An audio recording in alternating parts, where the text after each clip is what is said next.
எல்லாருக்கும் வணக்கம். இன்னைக்கு செஷன் முடிஞ்சிச்சு. இன்னைக்கு வந்து ஆக்டர்ஸ் கூட நம்ம இன்ட்ராக்ட் பண்ணோம். நிறைய கேள்வி கேட்க சொன்னோம். நிறைய கேள்வி கேட்டாங்க. அந்த கேள்வியில் அவங்க கேட்குற கேள்விலாம் என்ன இருக்குன்னா, சுதந்திரம்னா என்ன, பெண் சுதந்திரம்னா என்ன, இந்தியாவுக்கு இந்தியான்னு யார் பேர் வச்சா, நம்ம ஏன் இந்தியாவாக இருக்க வேண்டிய நிர்பந்தம் ஏன் இருக்குது, ஏன்னா இவ்வளோ பிரிவினை இருக்குது, இதில் ஏன் இந்தியாவை நம்ம இணைந்து இருக்க வேண்டிய சூழல் இருக்குது அப்படின்னு கேட்குறாங்க.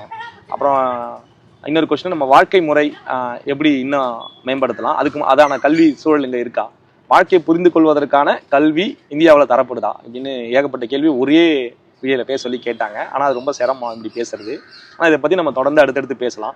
ரொம்ப முக்கியமான விஷயம், இந்தியாவை நம்ம இயங்க வேண்டிய கட்டாயம் வந்து இந்த இந்திய பெரிய நிலப்பரப்பை வந்து அவுரங்கசீப், அக்பர், முகலாயர் காலத்தில் இது ஒருங்கிணைந்த அலாவுதீன் கில்ஜி இந்த காலகட்டத்தில் பெரிய நிலப்பரப்பாக இருந்தது. அசோகர் ஆண்ட நிலப்பரப்பு தான் இப்போ இந்தியாவாக இருக்குது. எப்போதுமே தமிழகத்தை வந்து நார்த்லேருந்து வந்தவங்க வந்து அதை கைப்பற்ற முடியாமலே இருந்திருக்கு. விஜயநகர பேரரசு, அப்புறம் மராட்டியர்கள்லாம் படையிருந்தாங்க. ஒரு குறிப்பிட்ட நிலப்பகுதியை தான் அவங்க ஆண்டிருக்காங்க.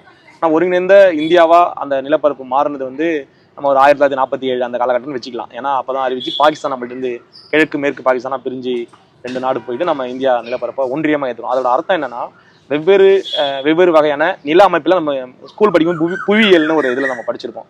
அதாவது ஒரு கண்டம் வந்து எப்படி இருக்கும், ஒரு கண்டத்துல ஏகப்பட்ட பாகுபாடு இருக்கும். பல்வேறு மொழி, பல்வேறு இனக்குழுக்கள், பல்வேறு வகையான மரபு, இப்படி எல்லாமே இருக்கும்ல, கலாச்சாரம், இந்த கல்ச்சுரல் ஈவெண்ட் எல்லாம் வித்தியாசமா எப்படி ஒரு இதுல இருக்கும், அது மாதிரி இந்தியா இருக்கும். அதனால இந்தியாவை துணைக்கண்டன்னு சொல்றாங்க. இந்திய துணைக்கண்டன்னு சொல்றதுக்கு என்னன்னா, அவ்வளோ பாகுபாடு இருக்கு.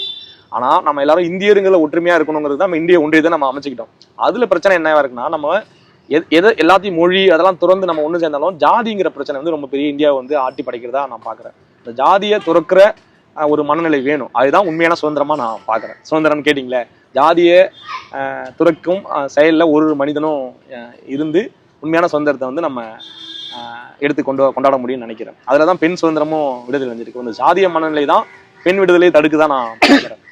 அந்த ஆதிக்க மனநிலை இருக்குதான். ஒரு பெண்ணோட சுதந்திரம் காதல் பண்ணி ஒரு கல்யாணம் பண்ணுறதுல அதையும் ஜாதி தான் தடுக்குது. ஒரு பெண்ணோட சுதந்திரம் என்னத்துல இருக்குன்னா, சுதந்திரமா விருப்பப்பட்ட உடைய, விருப்பப்பட்ட தொழிலை, விருப்பப்பட்ட ஆணை தேர்ந்தெடுக்கிற எல்லா உரிமையும் இருக்குல்ல, அது எங்க பிரச்சனை, சுயசாதியில தேர்ந்தெடுக்கணும்னு அவங்க பேரண்டோ யாரோ அவங்க முன் வைக்கிறாங்க. அது வந்து அவங்க சுதந்திரத்தை பெருசா பாதிக்குது.